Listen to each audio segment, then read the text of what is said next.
Welcome back, everybody. Welcome to The Hobby Musician. Now, if you're brand new to the channel, you're joining us in the middle of a little mini-series that we've got going on. So make sure you click the subscribe button at the bottom, and if you haven't seen the earlier episodes in this series, make sure you click the link at the top and it'll take you right to the start. Now, what we're doing is we're building a guitar from a kit, and specifically we're building a Telecaster. Now, in this episode, I want to talk about some of the customizing that I plan to do to the body in particular.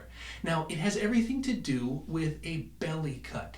Now, if you're not familiar with what that is, I brought a couple examples to show you. For example, the Les Paul that I use, if you look at the profile of the body of the guitar, you can see if you trace a line straight from the top all the way down the curve, all the way to the bottom of the body, you'll notice that it's a very consistent width.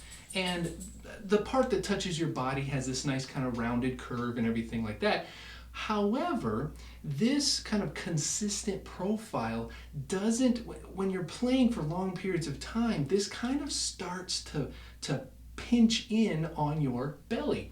Now, in comparison, if I bring up my Stratocaster and I show you the same profile, if you look down the edge of this body, you'll see that it does start kind of consistent at the end, and it ends with a kind of a consistent thickness, but right here in the middle you can see that it actually curves in.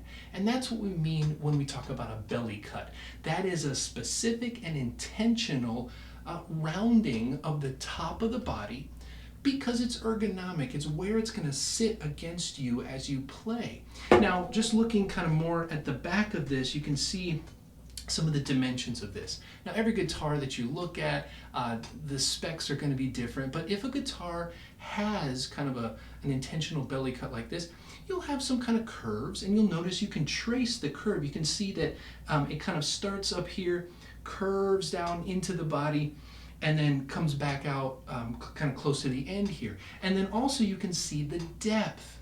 Different guitars, different manufacturers will have different depths that they go in. Now, it kind of gets thinner. Some guitars I've seen get even thinner. Some guitars I've seen get less thin, it's less extreme.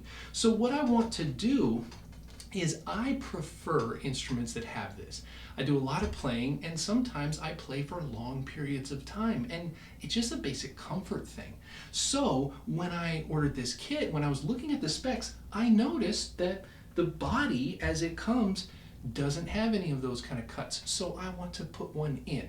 And I want to do this before we do anything with color and finish and decals and stuff like that. So you want to get the basic shape of the guitar all situated first. So you can see that this is starting out just like the Les Paul I showed you. It has a very consistent profile, and it even has kind of a sanded off rounded edge, when they did that at the factory, which is fine. However, my personal preference is I want kind of a cut.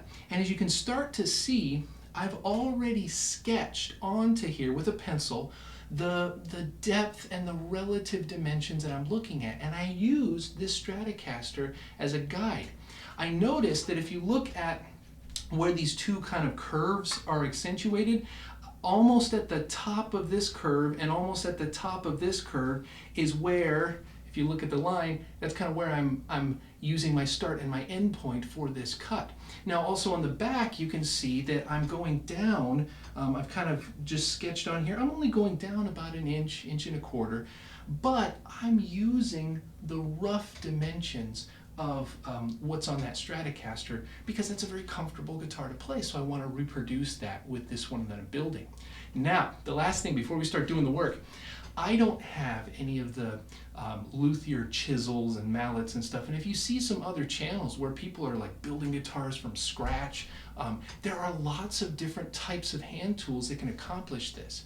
Now, being a hobby musician, as I said before, I don't really have a full workshop that is stocked with all these specialty tools. I do have some tools that a lot of just regular people have, and sandpaper is one of them. You can go to the hardware store, grab yourself some sandpaper. I happen to have just a little handheld powered little shaking sander. And so what I'm going to do is we're going to take this whole thing outside so I don't have to worry about sawdust. And out there, I'm just going to do my best to approximate that angled kind of cutaway just by sanding it, using some coarse grit sandpaper, and then little by little, using my pencil marks as a guide, I'm gonna sand away this. And using that sandpaper, it's still gonna allow me to constantly be able to check to make sure that the curve, the rounded edges are the way that I want it. So I almost envision, in my mind, I'm envisioning this more as a continuous curve instead of having kind of this very clear, if you look at the back of this, it is very clearly curved right here. It goes from flat back to angle immediately. I'm almost envisioning more of a subtle curve, and I think that I can accomplish that with sandpaper. So with that, we're gonna pack up everything, we're gonna move outside so we don't have to worry about getting this all dirty, and I'll see you in a minute for the actual work. We'll be right back. All right, well, we are back. We're all set up here outside. I've got the work table set up, and as I said in just a minute ago, I've got my little electric sander that I'm going to start with. I've got some coarse ground paper, so like 60 and 150 grit to get started. I want to see how much wood that's going to be able to curve away from this, and then I'll just kind of switch and use various grits and things as we go. So it's going to be loud, it's going to be noisy. I've got my eye protection and breathing protection for all the sawdust. But I'm going to get to work on this, but I'm going to time lapse it for you guys so you don't have to listen to it and watch this thing in real time. So, all right, it's time to get to work.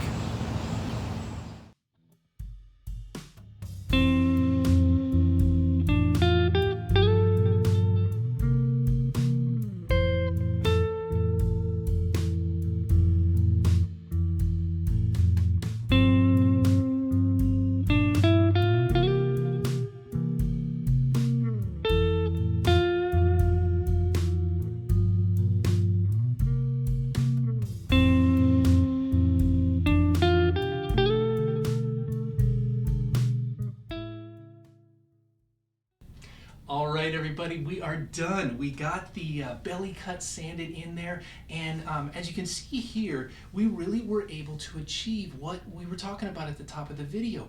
I didn't want to directly reproduce this kind of harsh angle that we saw in the Stratocaster. I wanted just a smooth, kind of a continuous curve, and you can see here we were able to do that. I used my pencil marks as a guide and was able to kind of just gently sand, sanding, checking, with a little bit of elbow grease, we're able to do it. Now I'll put up some close-up shots here. You can really see what we're talking about. You can see in the before shot, we really had those kind of hard edges, you know, consistent profile all the way down the body, and then you compare that to what it looks like now, and it does have that gentle curve. Now I think you can kind of see it best if you look at this angled picture. The angled picture now allows it catches the light, and you can kind of see what type of curvature we actually did put into that body, if it's kind of hard to tell in some of the other pictures.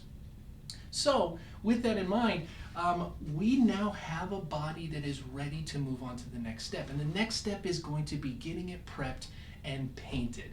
So I've got my tape and everything, and that's going to be our next step, and that's going to be what we feature in our next episode. So until next time, as always, play on, my friends, play on.